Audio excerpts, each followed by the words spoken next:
അവൻ എനിക്ക് നല്ലൊരു ബന്ധം ഉണ്ടാക്കി തന്നിട്ട് എന്റെ കുട്ടികളുടെ അച്ഛനെ അങ്ങ് പറഞ്ഞു വിട്ടല്ലോ. എനിക്കൊന്നും അറിയില്ല ദുർഗെ.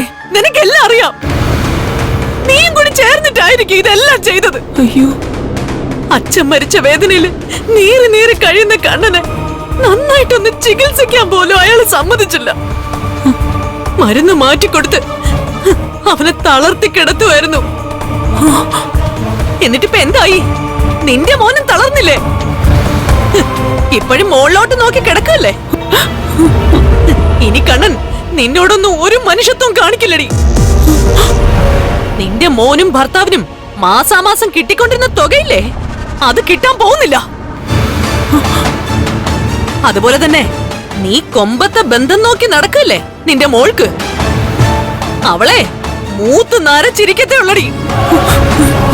അവളെ ഇനി കണ്ണൻ കണ്ടതായിട്ട് പോലും നടിക്കില്ല. ദുർഗെ, വച്ചിട്ട് പോടി കോലയാളിയുടെ ഭാര്യയെ.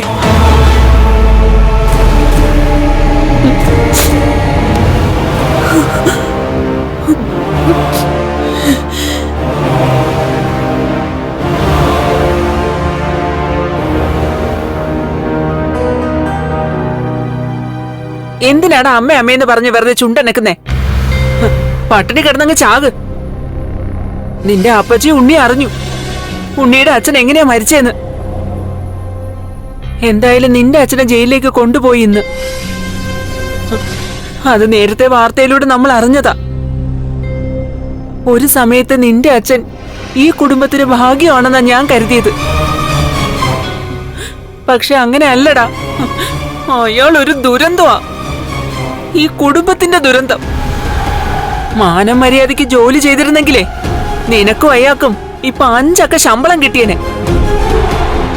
സുഖമായിട്ട് ജീവിതം മുന്നോട്ട് കൊണ്ടുപോകാൻ പറ്റിയേനെ. സ്വാതിയുടെ കല്യാണം കണ്ണം മുന്നിൽ നിന്ന് നടത്തിയേനെ. അത്യാഗ്രഹം മൂത്തിട്ട് എല്ലാം പോയില്ലേടാ.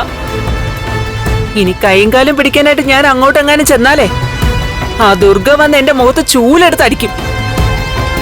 ഇത്രയും നാള് നമുക്ക് സപ്പോർട്ടായിരുന്നു അവള്. എന്നാ ഇനി അങ്ങനെയല്ല. അവളുടെ കുട്ടികളുടെ അച്ഛനെയാ നിന്റെ അച്ഛൻ കൊന്നത്. അത് ഏതെങ്കിലും സ്ത്രീകൾ സഹിക്കോടാ? ഏതെങ്കിലും ഭാര്യമാര് സഹിക്കോ? ആകെ കൂടെ 5-6 വർഷം മാത്രമാ അവരൊരുമിച്ച് താമസിച്ചത്. വളരെ ചെറുപ്പത്തിലെ തന്നെ നിന്റെ അച്ഛൻ ദുർഗയെ വിധവയാക്കി. എന്നിട്ടേ നിന്റെ അച്ഛൻ പെങ്ങളുടെ മുമ്പിൽ പോയി പൂങ്കണ്ണീര് ഒഴുക്കിയിട്ട് അവളെ കൊണ്ട് പലതും ചെയ്യിപ്പിക്കുകയായിരുന്നു. ഇനിയിപ്പൊ എങ്ങനെ കേസ് നടത്തും? അയാളുടെ ബാങ്കിൽ എന്തൊക്കെയോ കിടപ്പുണ്ട്. അതൊക്കെ എടുത്തിട്ട് കേസ് നടത്തട്ടെ. അല്ലാതെ എന്റെ സ്വർണം വിറ്റ് കാലനയുടെ സഹായം ഞാൻ ചെയ്യില്ല. എന്റെ കൊച്ചിനെ എനിക്ക് എങ്ങനെയെങ്കിലും കെട്ടിച്ചു വിടണം. അത് കഴിഞ്ഞ് നീ എഴുന്നേറ്റില്ലെങ്കില് ഈ കിടപ്പ് കിടക്കുവാണെങ്കിൽ ഏതെങ്കിലും അമ്പലത്തിലെ ഉത്സവവും വിശേഷമൊക്കെ വരുമ്പോ നിന്നെ അവിടെ കൊണ്ടുപോയി പായ വിരിച്ച് കിടത്താം. എന്നിട്ട് ഞാൻ അവിടേക്ക് വരുന്നവരുടെ മുമ്പിൽ കൈ നീട്ടാം. അപ്പൊ എന്തെങ്കിലും കിട്ടുമായിരിക്കും. അല്ലാതെ ജീവിക്കാൻ വേറെ നിവർത്തിയില്ലടാ മോനെ. ആ അവസ്ഥയെ കൊണ്ടെത്തിച്ചു ഒരു വാമദേവൻ എന്ന് പറയുന്ന ദുഷ്ടൻ.